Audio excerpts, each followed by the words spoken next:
All right.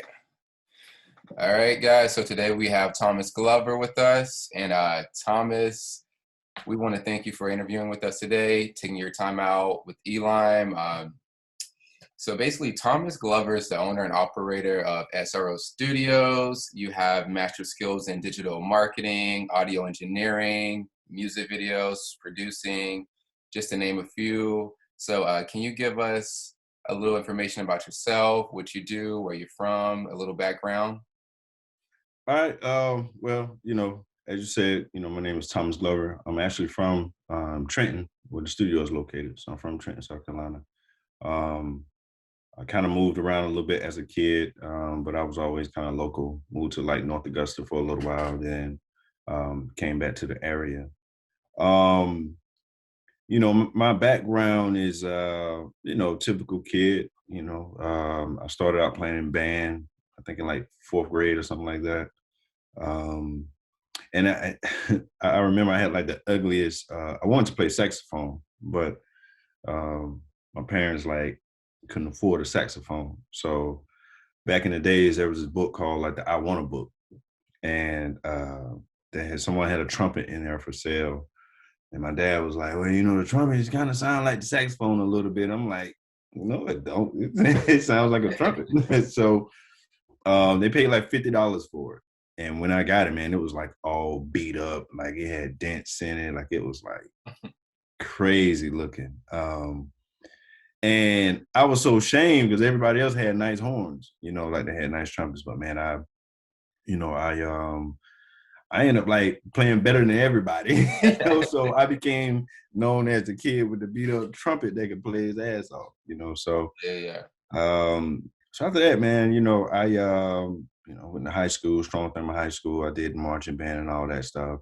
Also played in the church. I actually played the trumpet in the church, and I messed around on the keys a little bit, drums and stuff like that. But those were like my musical beginnings. And from there, I went to Francis Marion University in Florence, South Carolina. And that's where, I kind of got into like rapping and, doing that stuff, and bought my first like studio setup. Me and Uh, my partner, yeah, me and my partner, Mendez Curry, we kind of went half on everything, bought like a little studio setup. And next thing you know, man, I was recording, I was recording the guys on the college campus. So kind of started getting involved with the locals, started getting to know people in the city. And that's when I got introduced to like, like real studio equipment and stuff like that. So of course, in trying to like get on in the industry, we met a lot of people, traveled a lot of places. We had the opportunity to go to Rock Nation. I met an A&R in New York at Rock Nation. I built some solid relationships, and I still talk to these guys, to this day. But it kind of gave me a revelation about some things because the industry was like a transition. So mhm. it kind of gave me a revelation about integrity. And it's like, integrity was kind of going out the window, and it was all about entertainment. Yeah, Um, so we kind of just had to make a choice to whether, we wanted to get involved with that or whether we wanted to migrate. So we're in the position that the business was heading and trying to innovate. I was always kind of thinking ahead and like, what's going to always be around, and I knew that I wanted to stay in the music business because I love the industry. yeah, I love the game. So I was trying to figure out how can we create some longevity in the business. So that's where XRO Studios was born. And from there, we just continuously try to be innovative, and just kind of like be on the next wave of things before they happen, and also kind of just be a safe haven for artists.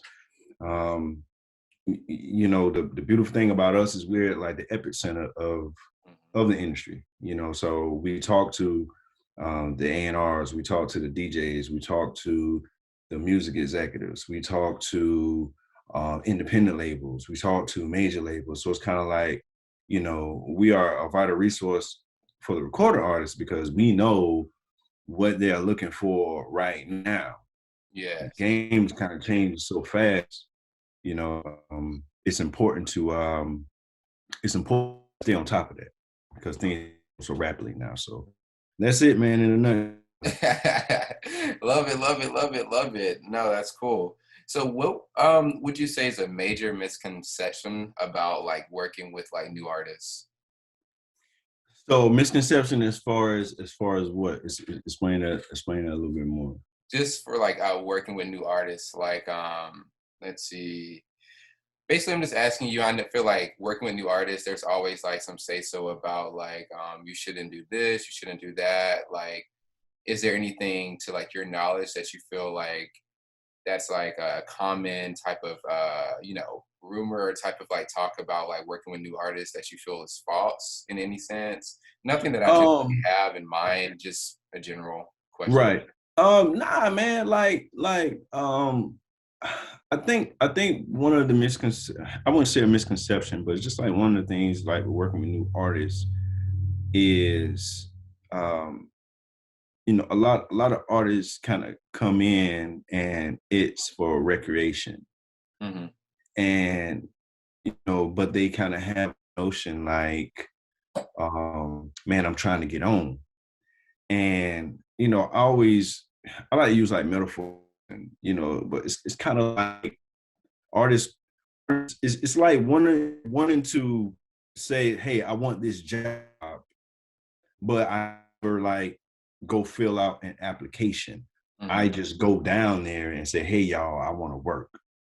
Yeah. And I say, well, look, you need to fill out the application, you need to submit it online, and you need to, you know, go get a drug test or whatever.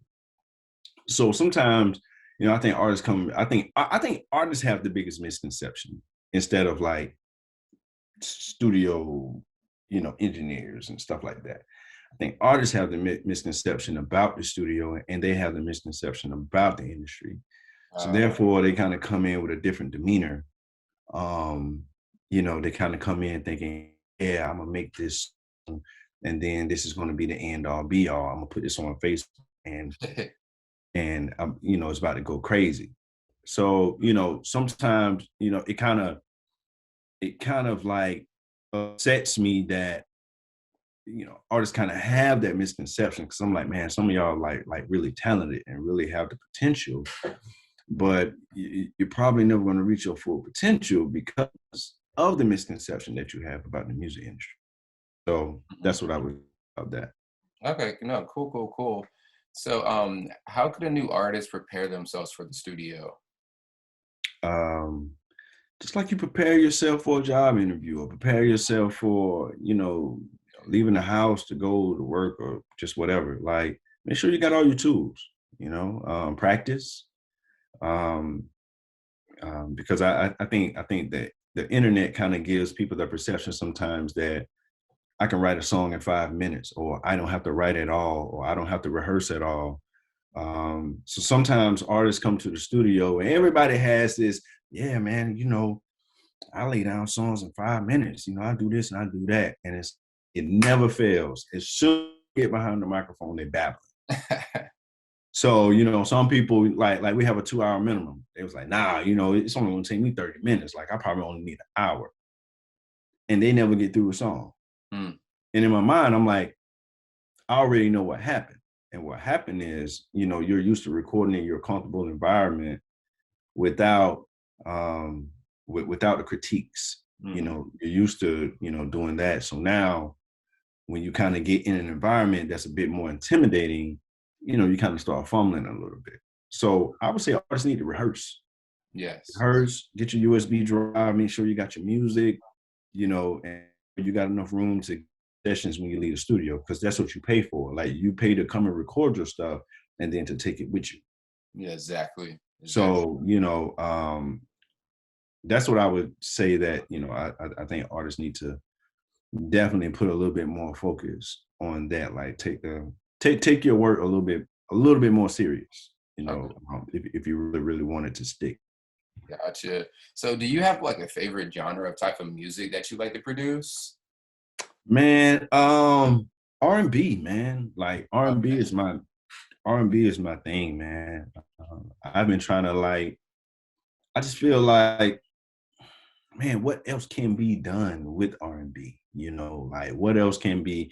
Because I mean, I feel like it just has gone leaps and bounds. Hmm. People have created different, you know, sounds and cross genres, and you got R&B pop, you got R&B hip hop flavor. So it's like now, you know, like what's that next thing? So sometimes, you know, like I find myself trying to create that next thing. You know Yeah. what I'm saying? Like what's that next level of R&B that we haven't heard yet? Or what kind of genres can we cross blend to a new R&B sound? You know, hip hop to me is easy. Trap to me is easy. Hmm. Um, R&B is a bit more challenge for me, and I like the challenge. So I think that's why I kind of stay so deep in it, because it's like it's always something that I've been trying to conquer, and I end up making, you know, just a bunch of dope stuff. But I'm always just pushing myself, like, yeah, you got to be funkier than your last cut. You know what I mean? So I would say that's my favorite Okay, right now. okay, okay, okay. And also another question, I wanted to ask you, like, what are a few tips you would give a younger artist versus someone who's like more well seasoned in like, going into the studio and recording and all that? Some of the biggest tips I would give is, for one, um, you know, I'm all about like the root cause of things. I'm always like tracing things back to like what is the, you know, the core, the key of the problem. And I think one of the biggest things is, one of my biggest tips would be study the business. Um, study, um, study the game. You know, find out what you want to do, find out what your goals are, and that way when you go in the studio you kind of have a direction. um you kind of have a direction, and you will take things a little bit more serious. Mm. um well seasoned artists, they kind of know where they want to go already, you know. But um find your identity, you know, start discovering your brand early. I Mm. would say that, find your brand early, find out what a brand is and what's your brand. And that way, when you go in the studio, you can always get into that character. So now you got something to kind of aim at, instead of just, you know, throwing a bunch of stuff Yeah. around and seeing what works. Okay, okay, cool. What are like any other like extra hobbies that you like to do besides like producing, like other creative hobbies? How about that? Like not just regular hobbies. Do you have any other creative hobbies besides music? Um, I do all kind of stuff, man. I don't know if you see on the corner right here, like I'm in the process of Oh, nice. renovating my dining room. So I'm creating an official office space in my house. So I'm into real estate. A lot of, you know, a lot of small remodeling jobs, not major, but you know, I dibble and dabble around with that a little bit. But you know, I'm kind of like a serial entrepreneur, man. Like I'm, you know, Yeah. wherever the bag is, that's Where what the I'm. bags You know at? what I'm saying? That's what You I'm at? doing, man. Yeah, yeah, that's what I'm doing. Other than that, you know, I think that creatively, um, my like visuals and like, you know, music videos and stuff that I do, I think that gives me another outlet of creativity, Mm. as well. You know, outside of just creating music. Okay. Cool, cool. So, what is your next like goal in making music and like collaborating? Like, what is your like next goal? Like, do you have anybody that you would want to like collaborate with eventually? Do you have like a current goal like with your music? Like, do you have anything that you're working on? Our current goal, man, from the music realm of things, is to definitely become more of like a licensing firm, Okay. to where we basically, you know, have catalog music, you know, that we are shopping for different licensing opportunities, Mhm. because we are building those kind of relationships. So, like out in LA, and you know, in Atlanta, and even in New York. So um, that's kind of the approach that we're right now. Outside of that, We are looking for a new facility. Oh, nice. Yeah, because I am, we are trying to open our vocational school, Oh, um, to nice. where we're going to be teaching music engineering, and film. Oh, great. And we definitely want to expand to some other programs, but those are just the two that I have a handle on right now. So Yeah. I definitely would like to expand, to more of the media and arts type of programs. But I got to find a specialist for those programs. So yeah. So hopefully in the next 2 years we'll be in ground somewhere and maybe relocating. So I'm thinking about expanding, where we're at, but either way, location is going to remain. The new location is kind of going to be, it's going to be like next level. You know what Yeah. I'm saying? I don't think it's going to be a place for beginners to kind of come and start out there because the rates at that building are going to be like Oh, wow. straight industry, like major industry rates. So all the independent rates will be at the current facility we have now. And when you're ready and when you have a budget, some sort of label budget, whether it's independent or major, then you'll want to come to XRO Studios too.